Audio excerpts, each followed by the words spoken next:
ऐसा लग रहा है दिलजीत दोसांझ और कंट्रोवर्सी की पक्की दोस्ती हो गई है। मतलब इल्यूमिनाटी कॉन्सर्ट के चलते इतनी ज्यादा कंट्रोवर्सीज और हेडलाइंस में दिलजीत रहे, उसके बाद से लगा कि अब थोड़ा रिलीफ होगा, लेकिन तब आई ये फिल्म पंजाब 95। हो गई है ये डीले। इस वीडियो में हम बात करेंगे कि सबसे पहले जो ताजा हेडलाइन है, जो ताजा खबर है इस फिल्म को लेकर, वो है क्या, ये किस सब्जेक्ट पर बनी है, सेंसर बोर्ड को इससे क्या आपत्ति है, कैसे कंगना और दिलजीत की किस्मत ऑलमोस्ट सेम ट्रैक पर चल रही है, एंड क्या इसमें प्रधानमंत्री नरेंद्र मोदी का कोई एंगल है।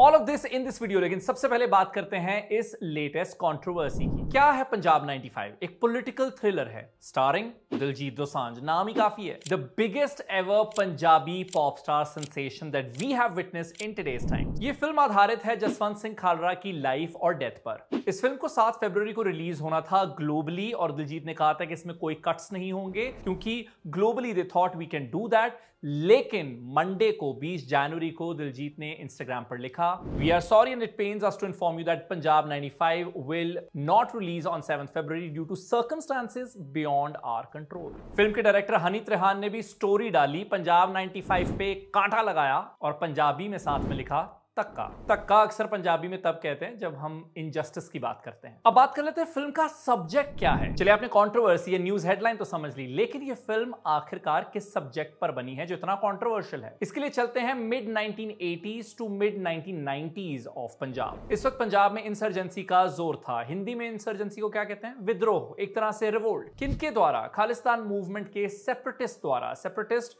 ये शब्द आपने बहुत बार सुना होगा, वो लोग जो अलग अपनी स्टेट चाहते हैं। ये खालिस्तान मूवमेंट अपने फेजेस से गुजर रहा था, लेकिन फिर आया इंडियन आर्मी का ब्लू स्टार ऑपरेशन। सो 1984 में सिखों की सबसे बड़ी होली श्राइन गोल्डन टेंपल यानी श्री दरबार साहिब के अंदर मिलिटेंट्स को निकालने के लिए इंडियन आर्मी ने ये blue star operation carry out किया। क्योंकि अंदर एक मिलिट्री ऑपरेशन हुआ, इससे सिखों ने काफी ज्यादा ऑफेंस लिया। उन्होंने इसे क्रिटिसाइज किया और सिख रिलीजन पर एक तरह से इसे अटैक की तरह देखा गया। लेकिन ये मामला, ये मुद्दा तब बड़ा हुआ जब 31 अक्टूबर 1984 को इंदिरा गांधी के ही 2 सिख बॉडीगार्ड्स ने उन्हें मार दिया। तो बात यहां पर रुकनी नहीं थी।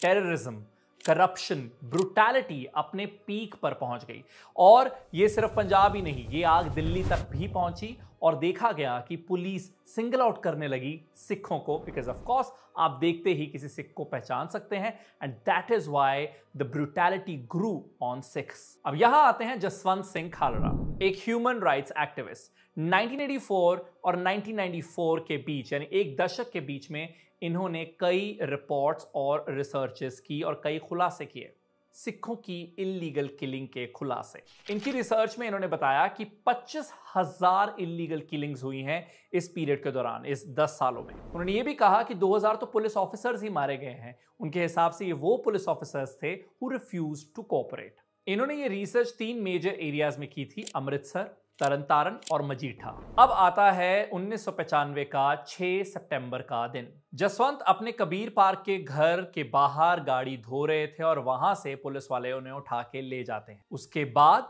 उनका कोई अता पता नहीं रहता। He mysteriously disappears। वो शख्स जो मौजूदा सरकार, पुलिस को आईना दिखा रहा होता है और उनके अगेंस्ट रिसर्चेस पेश कर रहा होता है, अगर वो all of a sudden vanish हो जाता है, गायब हो जाता है, तो हम सबको पता है उसके साथ क्या होता है। जसवंत एक बैंक में काम किया करते थे और वो शिरोमणि अकाली दल के साथ भी एसोसिएटेड थे। साल 2005 में 4 पुलिस ऑफिसर्स को अरेस्ट किया गया, उन्हें अगवा करने के और उन्हें मारने के जुर्म में। अब आ जाते हैं सेंसर बोर्ड पर। सेंसर बोर्ड को क्या प्रॉब्लम है इस फिल्म के साथ? पहली बात, इस फिल्म का नाम पहले कल्लूकारा होने वाला था। पंजाबी वर्ड कल्लूकारा का मतलब मासकर है, जिसे हिंदी में कहेंगे हत्याकांड। इस नाम से प्रॉब्लम के अलावा सेंसर बोर्ड को 120 कट्स चाहिए थे। अभी किस तरह के कट्स हैं? रिपोर्ट्स की माने तो कहा गया कि जसवंत सिंह ये नाम मेंशन ना किया जाए, तरन तारण डिस्ट्रिक्ट का नाम हटाया जाए, नेशनल फ्लैग ना दिखाया जाए, और कनाडा और यूके के जो रेफरेंसेस हैं उन्हें भी रिमूव किया जाए। पिछले साल अक्टूबर में एसजीपीसी यानी शिरोमणि गुरुद्वारा प्रबंधक कमेटी,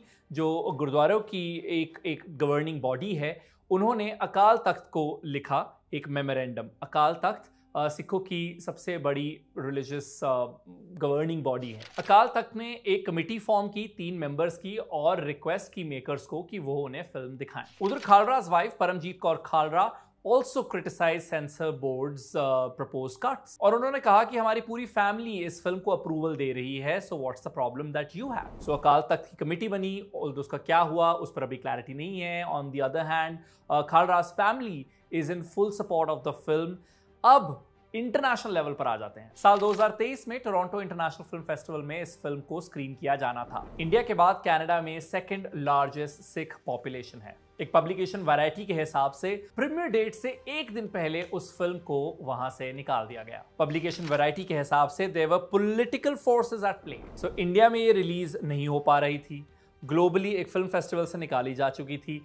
थर्ड थिंग, ग्लोबली 7 फरवरी को बिना किसी कट के ऐसा दिलजीत ने अनाउंस किया कि ये ग्लोबली रिलीज होगी, तब इंडिया में रिलीज नहीं होने वाली थी बिकॉज ऑफ कोर्स ये सेंसर बोर्ड की वजह से अटकी हुई थी और इसे डीलेज मिल रहे थे इसके रिलीज डेट को, and at the same time इतने सारे कट्स प्रपोज किए जा रहे थे. So all of that was happening. लेकिन अब ना तो इंटरनेशनली ये रिलीज हो रही है बिकॉज वो डेट पुश हो गई है. इंडिया में इसका क्या होगा वो मालूम नहीं है, और फिल्म फेस्टिवल्स में इसका क्या भविष्य है that is also uncertain. That makes all of us think कि कंगना और दिलजीत के पाथ्स कितनी बार क्रॉस होते हैं. As we know, Kangana has been quite involved in the farmers protest that Punjab farmers did, and उधर दिलजीत दोसांझ भी पंजाब के फार्मर्स के साथ उस प्रोटेस्ट के दौरान खड़े थे और इन दोनों की भिड़ंत हुई थी. लेकिन अब सेंसर बोर्ड की तरफ से जिस तरीके के पुश बैक्स या डीलेज मिल रहे हैं दिलजीत को, वहां से you immediately think about Kangana Ranaut's film emergency which is also on Indira Gandhi, और यहां पर भी इमरजेंसी के इंसर्जेंसी के एलिमेंट्स हैं.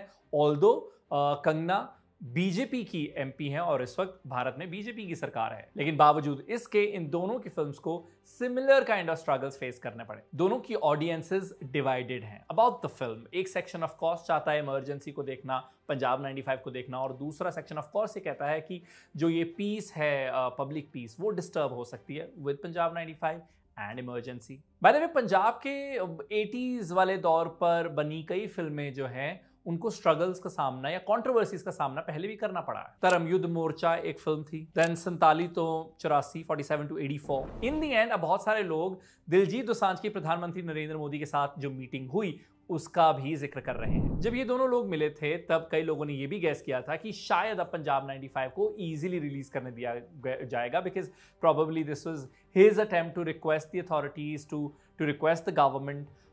बट हमने देखा है कि किस तरीके से इंडिया में तो क्या ही रिलीज होनी थी, ग्लोबली भी जो इसका रिलीज है वो पुश किया जा रहा है. बट इन दोनों की मुलाकात में अगर पंजाब 95 की बात नहीं हुई थी और इन दोनों के मिलने के बाद अब रिश्ते थोड़े बेहतर हैं, रिलेशनशिप बेहतर है, तो क्या इससे मदद मिलेगी पंजाब 95 को? That is what a lot of people are speculating, but these are just speculations. ये सिर्फ और सिर्फ आइडिया या फिर जिन्होंने पंजाबी कहते हैं तुक्का ही है. But I would love to know what you think about this entire controversy. आपकी क्या ओपिनियंस हैं वो आप कमेंट्स में ज़रूर बताएं कि क्या लगता है पंजाब 95 को रिलीज़ कर देना चाहिए बिना किसी कट्स के, ताकि फ्रीडम ऑफ एक्सप्रेशन जो है वो अच्छे से एक्सरसाइज हो पाए, या फिर आपको लगता है कि पीस डिस्टर्ब हो जाएगा और उसकी वजह से ये नहीं करना चाहिए, या फिर प्राइवेट स्क्रीनिंग्स होनी चाहिए. I don't know what your solution is, let me know in the comments. इस वीडियो की रिसर्च में मेरी मदद की है जसमीन कौर ने, इसे एडिट किया है वंश बजाज ने. मेरा नाम है Arun Singh. It's goodbye from my side.